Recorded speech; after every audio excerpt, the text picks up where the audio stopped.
Welcome to another episode of the Everyday Game Changers podcast. I am your host, Barion McQueen, and you know how we do each and every week, talking to game changers in business, music, community, the arts. And my guest today checks a lot of boxes, so we could call her like a serial hat wearer, model, actress, check. Published author, check. Original blue check owner. Check. I got Keisha Chenelle in the building. What's up? Hey, what's up? How are you? I'm good. This easy for you, right? Yeah, we having a conversation. You don't got no nerves. I don't got no nerves. You good? I'm just trying to make sure I look good because I'm a plus size model, so sometimes our angle and we sitting so we gotta start right there. We gonna start right where you just did that. I have an issue with the plus size thing. Not why you just can't be model. Why do they add this curvy, plus size, little people model? Like, why you can't just be? I feel like it should be inclusive. I know what you're saying. I feel like that a lot of times, but when you're going to gigs, you kind of want to make sure that you fit the role that you're going to do. Got it. You know what I'm saying? So if I'm looking for an actress and I'm looking for, let's just say, someone to play a maid, I'll say white woman or Caucasian woman, Latino woman, black woman. So I feel like I'm plus size and I'm owning it because I look good and I'm plus size and I like it. I guess. I like it. I don't know. I just, like, they could just say model. But if you're looking for a certain preference, you have to make sure that you But then you can just say that in your requirements, right? But it's always going to be in the requirements. But don't add a stigma like curvy or plus. Say, hey, stigma. I'm looking for a model that's double D. See? Right? Like, or whatever. Like, how I feel like if you're looking for a specific look, okay, then you'll say, okay, I need a plus size model, and I'm cool with that because I'm a plus size model. It is what it is. Do you like that they're getting more inclusive with, like, because when I think model, I think about the little string beans that be walking on the, like, that became what the standard of modeling, right? You really tall, really lanky, no boobs, no butt, no hips, no, just like a microphone stand, just walking down the aisle. Do you like that they are changing that now? I love it because I'm getting paid to do what I like to do. And when I first started, like my very first gig, I guess this is me like telling you about myself. But when I first started in Miami, it was a guy that reached out to me. His name is Tone. And he had a magazine. And he was like, look, I'm looking for a model. I'm looking for you to do a shoot with Meek Mill. That was my first shot. And I was like, wow, I'm like the first plus size girl in this magazine with Meek Mill. So I enjoy it. That's dope. Because we look good too. There you go. So we just went to a campaign called I don't want to mess this up. Runway of Dreams. Okay. So this was about including models in the disability field. Okay. Making adaptive clothing and really trying to push that narrative in fashion. So I like that the industry is changing. I was on a panel the other night and it came up that most models don't like that the influencers are like taking their jobs now. Give me some feedback. give me some feedback. I feel like I'm at the stage where I'm battling, like, should I add influencer? Because I like you said, I do a lot of stuff like writing a book, ghostwriting, modeling, but these are entertainment things that I enjoy doing. But like when you throw in like a Pretty Little Thing or Fashion Nova, so you'll get a lot of influencers that'll do the job for free. And so the women that had worked so hard to get our numbers up and to get, a lot going for ourselves, it's like, okay, well, I'm going to pick homegirl over here because she's doing it for free. And you charging. So I feel that way with photography. Like, we got to shout out to Collab Studios. We had Collab Studios, but I feel like that way about photographers, right? I was a published photographer for a really long time. And as I got better, my price went up, right? But then it's like now any new kid that get a Sony fresh out the box that don't even still got the plastic on the viewfinder because he don't even use it, he'll do it for free. So now it's just like I don't even take my lens cap off for less than $350. Like it don't even come out the bag, right? So, but that's dope. So tell me a little bit about your background. How do you even get into this entertainment space though? Like from a kid? Like from a kid. I started when I was very young. Like I said, my family's from Jamaica. So like my mom used to always have me come out and sing or dance or like entertain her guests. It was fun for me because at the end of the day, like this is stuff that I wanted to do. Right. And then I guess it transitioned on from me leaving high school and then doing a thing with Meek Mill. And I'm like, you know what? I could do this. Like it's not, at that time, it wasn't a lot of curvy plus size women or even dark skinned women doing what I was doing. So, yeah, I just kind of started from when I was a kid. When I think about like, cause you shared with me the ghostwriting thing, I'm so intrigued. Oh yeah, I don't want to. But I would not be doing my job if I didn't ask you about this ghostwriting thing. Talk to me about this ghostwriter of music type thing. Okay, so like I said, I love music. Yeah. And so this is you understanding who I am too. When you say I wear many hats, but I ghost wrote a song for a R&B artist, which is actually still playing. But at that time, like I said, I was jumping out of high school and I didn't know where I wanted to go. And so I was helping writing the song and I just took money up front instead of the royalty on the back end. And so that was that. You ain't Gary share the song name with us? Uh-oh. Huh? I signed an NDA. Oh, snap.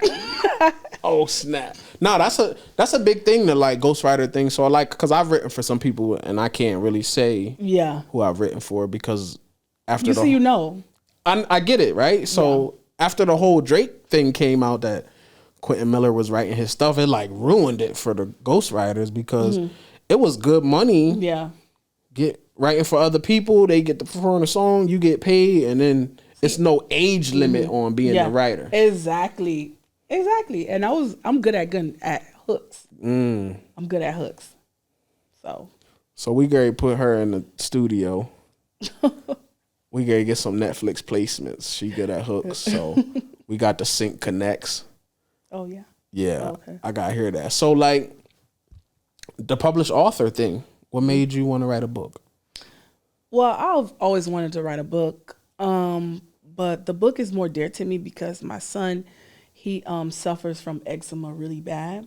Really? Yeah, really, real bad. I have that. You do? I have to put Eucerin on before I even. Wow. Yeah, like my thing will like just out of nowhere randomly. Really? I used to, as a kid, I always had it on my back and it would flare up like seasonal. Yeah. And now that I'm older, I get it in my face, my nose. Maybe I should bring him next time for real.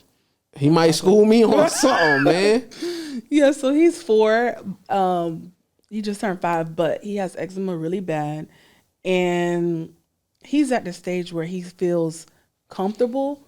But as you know, kids are bullies. So I always wanted him to refer to the book, at the end of the day, because it's like a book of affirmation. My skin is rich. My skin is strong. Like those are kind of like the positive affirmations that's in the book. So I've always wanted to write it, and it's actually because of him. That's the only reason why I wrote it. That's fire. Yeah. Well, so that's like my favorite. That's so I seen some like wilding out stuff. Like you do a lot. Like let's talk about the acting stuff. Like you are all around entertainer, right? Music. I am. Author. Call me Jamie Foxx. Ooh, so you're a comedian too? No, not that. All right. So I'm gonna call you Will Smith. Okay. Right? Yeah. Minus the slap. All right. And entanglements. And entanglements. Got it. So talk to me about the acting thing, though. The acting? Yeah, like you did what? Wildin' Out, right? Fleet, and actually, I saw you did something with Lunch Money. Yes. I was in a movie with him, called The Flea. Oh snap. Yeah. Lunch. That's my guy. Yeah. He's cool. I know him for a long time. Really? It's my guy. So I got the call to do the Flea. Have you seen it? I haven't even heard about it. It was on Amazon. So now I got to add that to my Amazon list. For a long time, actually. Flea. Yeah. I'm going to check that out. Mm-hmm. We got credits and everything from it. But I played one of the actresses in there. It was good. I did that, and I did Predestined, which was another film. It's on Tubi, so check it out. I know what y'all be saying about Tubi actors, but we be lit. What's they be saying about Tubi? They be saying, give me the game. What they be saying? Like it's like low budget or something? They be saying it's low budget. I be feeling like that about some of the like all black movies when I be like on BET Plus stuff. Some of that acting be questionable. It really Lifetime acting be questionable though. It do. But it gives what it's supposed to give. What's that process though? Like, do you already have people come to you and be like, yo, I want her for this, so you don't really have to cast? Or what? How's your process? I'm gonna be real with you. So yeah, I'll have people that'll reach out to me because of my following. Or I will hunt them down myself. Like I'll write. Because why not? I'm like my own agent. I work for myself. She dropped a real game. So you do your own outreach. As big as you are, you still do your my own outreach. Really? Or I will have them reach me. So you don't have no agent? Well, I do, but... All right, not the stuff that she gets me. Like she gets me things that like let's just say a commercial. The commercial that she gets me, it's like, you know, like those commercials where you see that black woman and she's like, hey, and she'll give me those type of deals, and then I'll help myself. The politically correct. Yeah, I'll help myself get the other type of deals. Like, got it. You know, okay, and so that makes sense. Okay, so I work for myself too. Got it. So the stuff you want to do, yes, you go after, and the stuff that she can present, you be like, I'll do it or not do it. Because sometimes I be like, oh, okay, I'll do it. Interesting. Yeah. Because I've done like you took acting classes? No. Really? No acting classes, and you just go in? I just go in and for a movie? Yeah. You don't prep? I mean, if I have a call sheet that I'll do, but like I was never raised to act. So they didn't go to school to act. All right, so you got what you asking me? Nah, because you gotta paint this picture for me. Okay. You know how people struggle to get to land a gig? They start off as the background person that's just making coffee in the background, and you ain't even got no training. So when you go on set, they just like, just be you? Yeah, they be like, just be you. Okay. So you fortunate then. I told you, I've been doing it since I was a kid though. So it's just a natural thing. Natural. I get it. I get that with podcasting though, because people like. I wouldn't do podcasts though. What in the world? Why? I feel like you would be a good host. No. Really? I don't really like to. I don't like podcasts. Oh my God. But you're good at it. This is blasphemy. You don't like podcasts? I've been offered to do it a couple times. I was like, I don't want to be asking people questions because I don't really want to like shake, the feathers and ask them questions that they don't want to answer. So it don't have to be that though. We not messy here. Let me shout out my guy Jason Lee. We not messy here though. Okay. So this is a safe. I see what you did there. But. Jason Lee be like, but that's his personality. He always been that. Yeah. So it's not like he acting. That's his true self. And people who know him know if you go on his show, he gonna be asking you. He gonna ask you probably something you ain't want. But most podcasts that I've seen, they've been messy. But this is nice. Nah, because my podcast is really about highlighting everyday people that's doing some good things. Maybe you heard about them, maybe you didn't, but really just shine light, right? It's never about me. We used to have 3 cameras where I had my own camera, and it's not about me. But I feel like more the podcast that's trying to like get traction, that's what they'll do. Clickbaitish, right? Yeah, clickbait. So you could change that though. Yeah, I got too much going on. I don't want to. So let me tell you why. I podcast, because I'm not an advocate for the podcast. Okay. I tell people what podcasting has done for my personal brand is a separate extension. So it allows me, one, to have content for social media from these episodes, but it allows me to be able to network with people and maybe get to learn some stories about some other people, maybe whatever their journey is. Because I'm big on entrepreneurship. So like everybody's journey to entrepreneurship is different. So maybe as them being a guest on my show, I might gain some insight or I might learn something. So what you just told me about the acting thing, I never even heard this because I always hear the other story. Really? Like, what's that? I've went to 500 different castings and I was just trying to get a toothpaste commercial and they didn't pick me. Like, oh no, I'm gonna get picked. So that's what I'm saying, right? So, well, because I'm optimistic. I don't know. Because people have this. Every person that I interviewed that's an actor, actress, some of their stories are very similar, right? They all fly to LA for some reason. I've never done that yet. You see what I'm saying? They fly to LA. They like, oh, you know, I had my last $45 when I went there and I was hoping to just make it. And I ran across this one random person that told me he was a talent agency that hooked me up with this other person. And then they just go to a bunch of castings. They get a waitress or a hosting job just to pay. Yeah, I've heard. That's the normal story. It's true. But you know what? I think the way that society is now, you don't got to go run to LA. We have social media at our fingertips. And I'm no social media guru. I could be, but to me, if you really want to put yourself out there, just go ahead and create a reel. You know what I'm saying? That's what I've been doing. I'm dropping tea. Yeah, give me some game. give me some game because you got a very clean, professional aesthetic.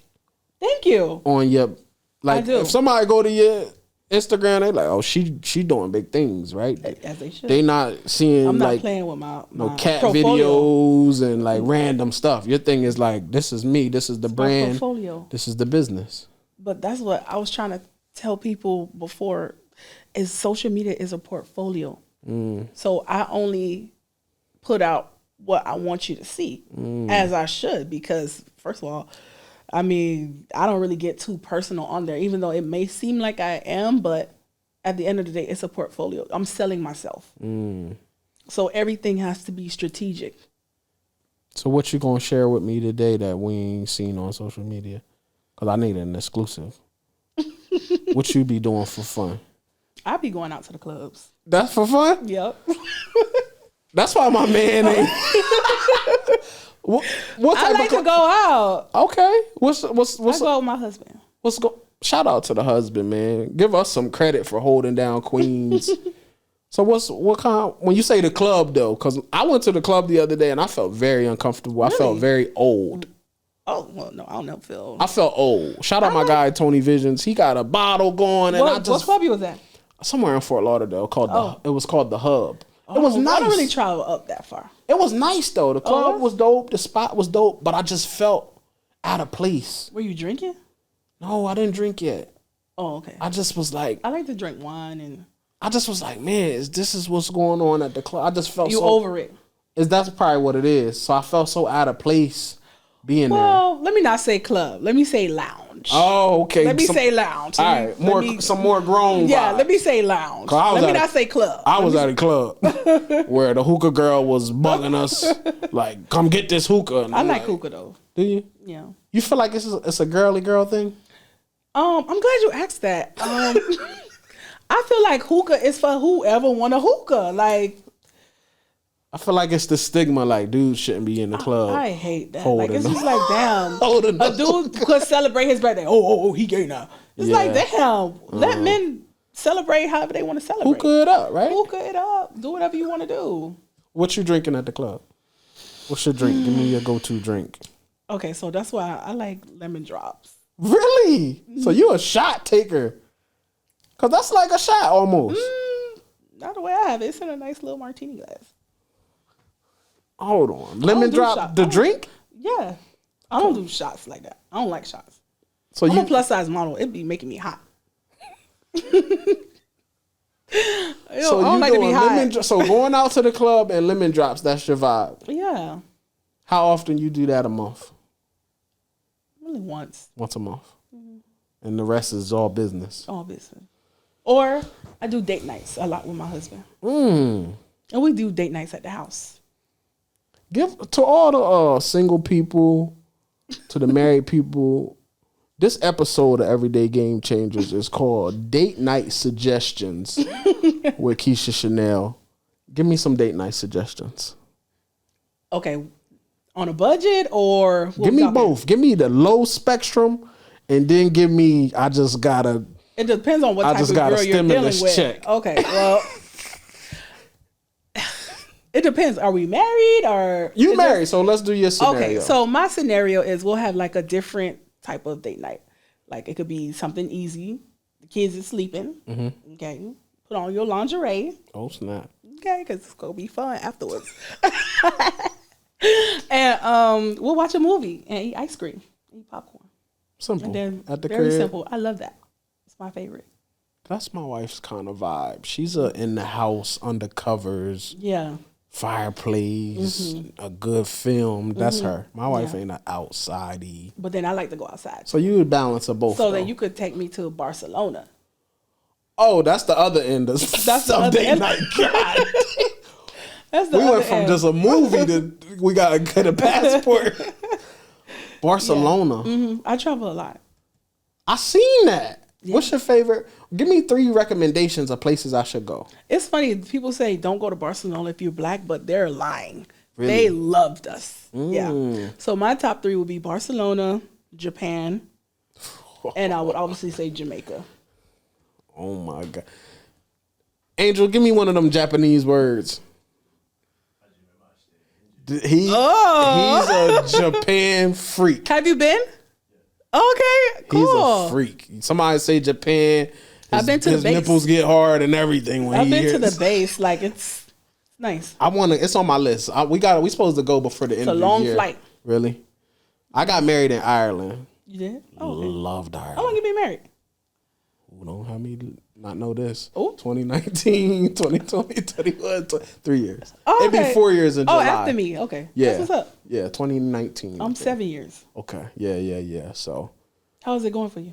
I love marriage, actually. I feel like marriage, it's fun, right? I feel like it's like I'm more like grown because I'm married. Like I feel grown, but my wife is a good partner. Okay. So like I have friends that's married and people that have been divorced and it's really bad, but our communication's so good. I can't see, that's like my best friend. Mine, yeah. So it's like it's fun. I'm cool with it. It's real fun over She here. always told me like, yo, we gonna die together. If I die first, you die a couple minutes after, cause I'm a haunt. You have anybody in my house Lord. after I die? Like, that's my dog though. But I love being married. Yeah. In business, I noticed it's almost like this. I don't want to say it's a requirement, but when I'm around other people that do big business, they look at people weird that's in the circle that's not married. So it's like this camaraderie that the other married women build their own relationship and being married to entrepreneurs. And it's like its own community. So when you in that circle and you the single person, you like an eyeball. So I tell people, I feel like marriage was the best for me. I went through enough bad relationships to know that I finally had got a good one. Cause I was a whore, man. When I was doing music, it was terrible. Terrible. I was a whore. So it was just like, I knew now, because I was a whore back then, it made me a great husband now, though. Okay. All that was out my system. Okay. Love my wife. I don't have those issues. And I'm like, it's not about me want to cheat or none of that. Like, right. I'm just I can't because even know social media make it seem like black men have like the worst marriages. It's not true, because I feel like certain blogs, they like to highlight the bad, but it is a lot of good black men. Like my husband, for example, like he cooks really good. Yeah. And he's always with our kids, and so it just works. Yeah, man, black men don't cheat. Well, no, black men definitely do cheat, but mine don't. Black men don't cheat, Keisha. Black men do cheat. Some, but not all. And it's okay, you know? And I feel like that slogan, it's just like, it's... I get it. I don't know. I don't find that funny. It's off? You don't like that slogan? Mm-mm. What would you say has led to you being you said 7 years you've been married? Successful in your marriage, though. Like, what's one little tip you could give to some other married people that's struggling, though? Well, listen, if you, I feel like if you're struggling, it depends. It depends on what extent, like how far are you struggling? Because I feel like, you know, some men are forced to get married, and so if there was a dog before, and you slap a ring on him, he's still a dog. You get what I'm saying? And you have to like see if he was willing to change before, because everybody got a past. But if you don't see that he was willing to change in the beginning, then your chances are you're going to end up with the same person that he was before he got a ring. Yeah. So you can't really help everybody, but the only advice I would say is like your partner has to be your best friend. That's fine. Yeah, I agree with that. Yeah, so we laugh together, we cry together, I twerk on. He let me be myself. Like I could, you know, wear what I want to wear. I could twerk on my man. I could drink with my man. Like so. I'm with it, man. I'm all for the relationship. I don't get to talk to no married people, so I'm. Oh really? I'm the first. Nah, Angel's married, so we can kind of bounce, but everybody not married. I didn't know I was gonna talk about marriage, but here we are. What I told you, man, we just gonna chop it up and it's gonna. But I was curious about that though. So like, talk to me about how you kind of grew on social media, because you got a pretty big platform, so people and real followers. She got a big platform, and when she say real, she mean organic, no bots, not paid. What would you say attributed to the success of you growing on social media? I'm not afraid to be myself. Yes, I'm married, and yes, I'm a wife, and I got kids, but I'm gonna still be myself. Yeah. Like, I feel like a lot of times people try to change who they are to fit society, but at the end of the day, people still gonna talk about you. Right. You know, you could be dead and gone. They're still talking about you. Facts. So, try not to be a people pleaser. Please yourself first, and everybody else fall right after. But with social media, I've been on Instagram since 2012. So I've seen a lot of changes. The blue check, I don't like that one. What, the blue check? I don't like it. No. What you wanted to say? Verification? The verification. Okay. When you got your verification, did you see a change in your audience? I'm glad you asked that. What I did notice, because I got verified in 2019. Okay. So it's been a while. But I did notice at that time, I could write anybody. And I could reach and touch different people. Now it's just like the Wild Wild West.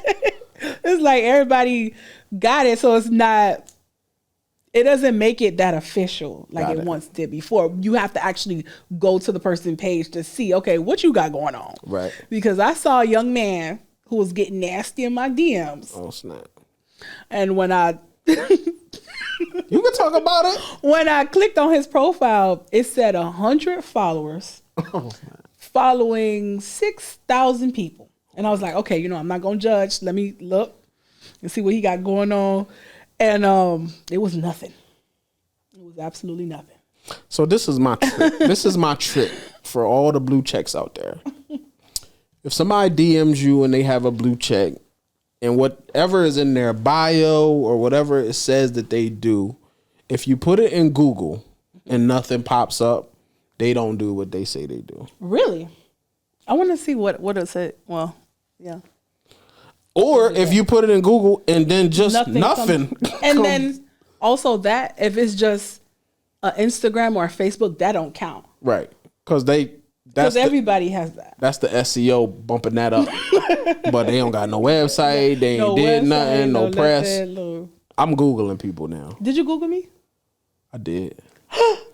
I knew your shit was real though before. I Googled you because I wanted to see the video stuff, like the Wild and Out stuff. So wow. Yeah. Not for that. Cool. Not cool. For that reason though. That's cool. Because I usually try not to research my guests because I want to. Yeah, because I don't want to. Okay. Most people be like, so Keisha, in 1999, we see that You was on a David Letterman show. Tell us about it. Nah. Okay. So I try to like. That's why we have a little prep before, but okay, it's just a taped conversation. So you Googled me, but we knew you was real though, because we talked before all of this blue check stuff happened because about the book. We just been moving. Yeah. So now we finally here to make it connect. What's the future look like for you? I don't want to say 5 years. Give me 3 years. In the next 3 years, I'll give myself 2 years. 2 years. Give me them 2 year goals that you got right now. Like my ultimate goal is to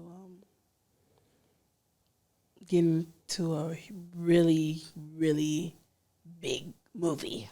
Okay. Yeah.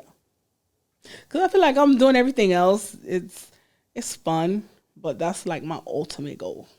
Now, when you say a big movie, is it a specific type of role? I don't even care at this point. You don't care? It could be a comedy, romance. It could be a comedy. How your husband gonna feel about you doing a romance scene with another guy? We haven't got there yet. That's a conversation, though, right? That is definitely a conversation. That's an important conversation, right? Okay, we've brushed on it, but he was like, "Yeah, babe." If he anything like me, we haven't crossed that road yet. What's his name? Jerron, my man. Blessings King. That's a tough one. So if your girl was supposed to do a scene kissing, you'll not be okay with it? Oh no. But she's making like $1 million. I don't give a damn. That's Queen. I don't want nobody putting a crusty ass lips. That ain't her job. I couldn't date an actress then. That would be my thing. I couldn't do it. And I know it's an art form to it. Like some people can just be in the moment. But then I see a lot of people do a movie with somebody and then 2 months later they divorce and dating the person from the movie. I do see that. You feel me? So I'm like, well, I mean, that y'all wasn't acting that well. This goes back to my my look. And I mean, I'm just being real, but most times the women that look like me, we don't land those type of gigs. So I don't really be seeing no kissing and all that going on. We're about to. Oh, I'm going to send you a whole list before this. I don't know. How would you feel if Jerron got landed on this role, right? And who popping right now? Give me who somebody popping right now in a movie. You know what? I put Jerron in the music video. Jerron in the music video, and he's Ashanti's lead man. Ashanti's lead man. And you know how Ashanti, she give you all of that in the video, a lot of grinding. How you feeling on the sidelines watching Ashanti grinding on Jerron? I would actually let him do it. Get them. I would. Real talk. You not gonna feel tight. Be on set, right? You can be there. Yeah, I'm gonna be on there. And you calm. I mean, I'm gonna be looking. But is you looking at if she's doing too much, or is you looking at is he enjoying it? I mean, I wouldn't mind. Really? Ashanti. Man, my wife gave me a pass one time with J-Lo. And I'm like, man, you know, J-Lo was the original big boy. Like, that's J-Lo.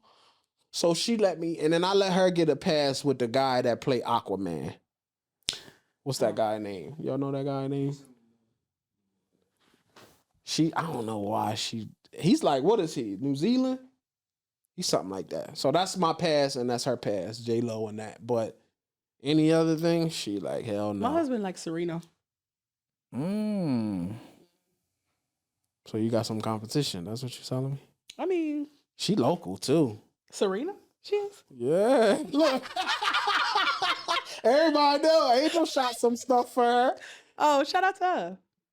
I had to get Jerron one of Serena's commercials. Angel, hook that up. And we're going to see how Keisha plays cool. When you say Ashanti, I'm like, okay, yeah, that's cool. But then you say Serena, I'm like. That's one of his ones. He can't go on set with her. Got it, man. So like a lot of people that watch my platform is like, entrepreneurs, or maybe they like somebody got a 9-to-5 job, but they got a little side hustle and they try and get to a point where maybe that side hustle can replace their 9-to-5 job. What piece of advice could you give to somebody that's like looking at Keisha Chenelle? They like, oh man, she on ABC, she on the Today Show, she on Wild 'N Out, she on all of these things, and I want that for me. What piece of advice could you give for that person? The advice I would give is like, one, if you can dream it, you can do it, and don't let like negative opinions of people project whatever they thinking onto you. Just do it.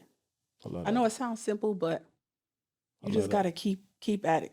I mean, because my grandma always said we only passing through, so we only passing through. You might as well do what you want to do while you're here. You know, you can't worry about what Tom, Dick, and Harry doing or what they're projecting their insecurities on you. If you want to do it, be it. I love that. I feel like if I wanted to be a doctor, I would be a doctor because I'm such a hustler. Right. I love that. Everything I wanted to do, I've done it. Every person that I wanted to meet, I've met, except for Tyler Perry. Oh, you want to meet Tyler Perry? You gonna pitch him for a movie, I'm assuming. Yeah. I've been writing him in his DMs. Really? Mm-hmm. If you had to pick action movie, romantic movie, or comedy, what type of movie you want for that big role we talking about? I would pick something that I know I could get in, and that would probably be romance. Because action, poor Jerron again. Poor Jerron again. She picked romance, bro. I could be the friend of the lead, the sister. Or something. But when you talking about you in the lead position. Okay, well, then romance it is. Oh, poor Jerron, man. Well, I want to thank you. All right. This has been another episode of the Everyday Game Changers podcast. This episode definitely been no different, man. She's changing the game. Make sure y'all follow her on all social medias. And we out.